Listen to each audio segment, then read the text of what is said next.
Hindi! Kailangan makashoot ako para makaganti tayo! Game set na! Tapos na ang laro! Ha? Anong tapos na? Hindi maaari ito! Wala na! Ano pa kami nasusubukan? Talunin namin ng Team 1! Abala kami sa mga official matches lamang.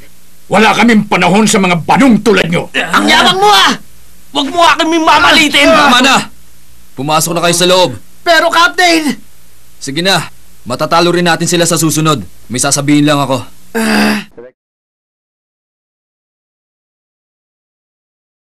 Tingnan mo. May kusuwa naman.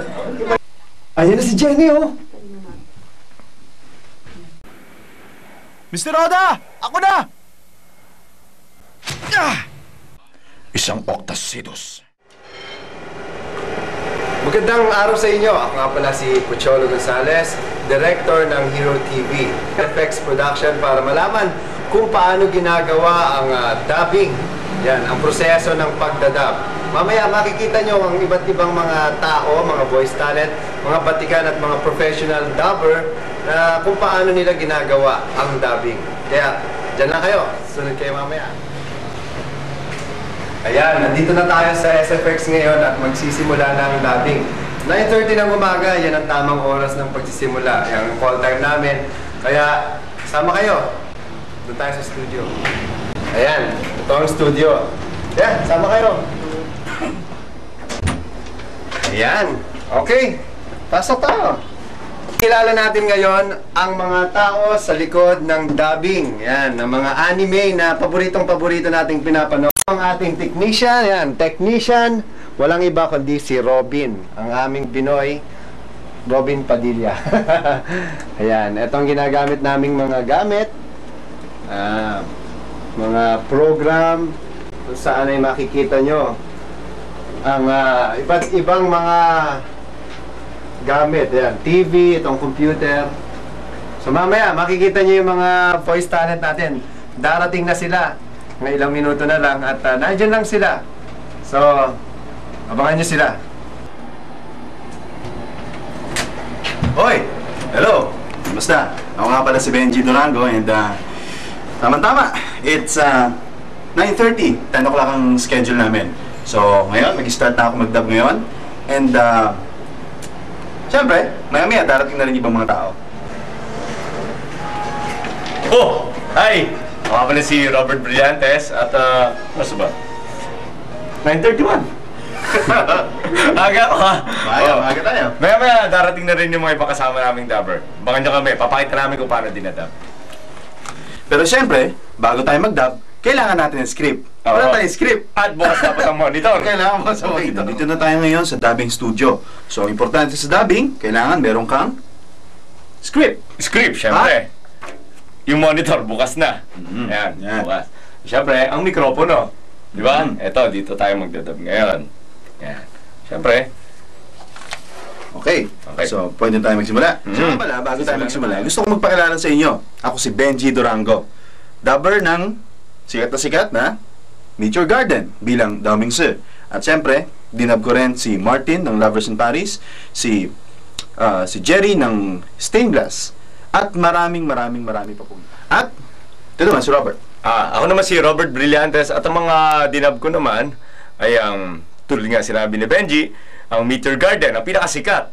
Siyempre, si Shimen, si Ken, tapos, si Cyrus ng My Name is Kim Samsun, tapos si Sunay at Damulag ng Doraemon at Detective Conan.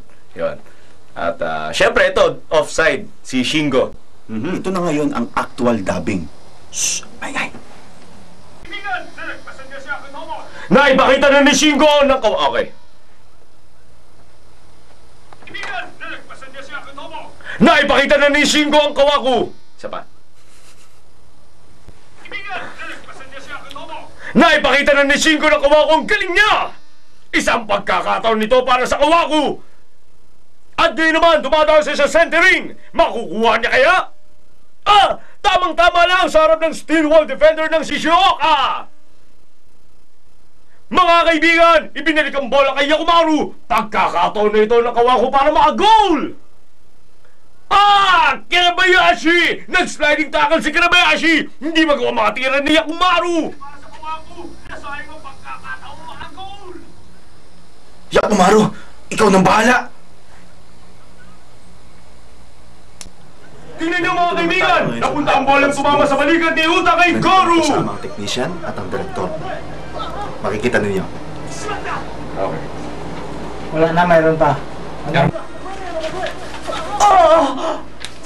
Pero malayo pa rin ang goal! Anong gagawin mo ngayon, Goru? Shoot! Mga kaibigan, tumira na lang si Goru! Masalo niya kaya ang bola?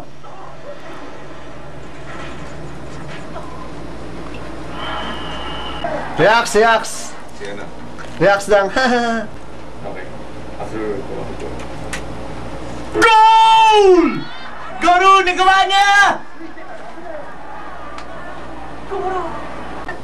Mahusay! Paano niya nagawa yun? Paano niya nagawa yun? Danny.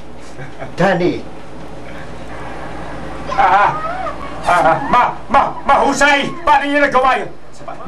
Mahusay. Paano niya nagawa yun? Paano niya nagawa yun? Dito makikita nyo na si Robert Brillantes nagdadab ng 3 characters ng 3 magkakaibang boses. Mahusay! Paano niya nagawa yun? Sumpong... No goal!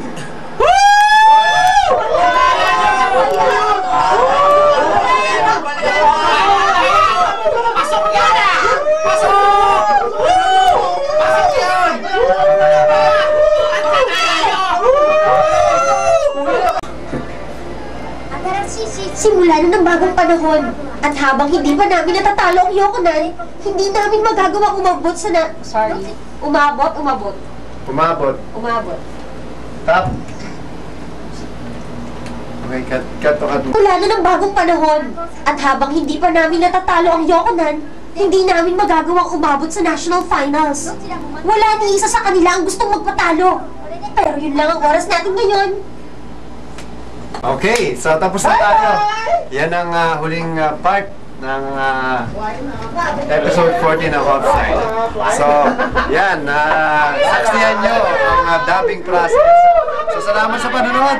Hanggang sa muli. Mabuhay kayo sa lahat ng mga fans sa mga anime, sa lahat ng mga gustong maging dubber. Sundin nyo lang mga narinig nyong mga payo, mga tips mula sa mga professional voice talent. Okay? Salamat!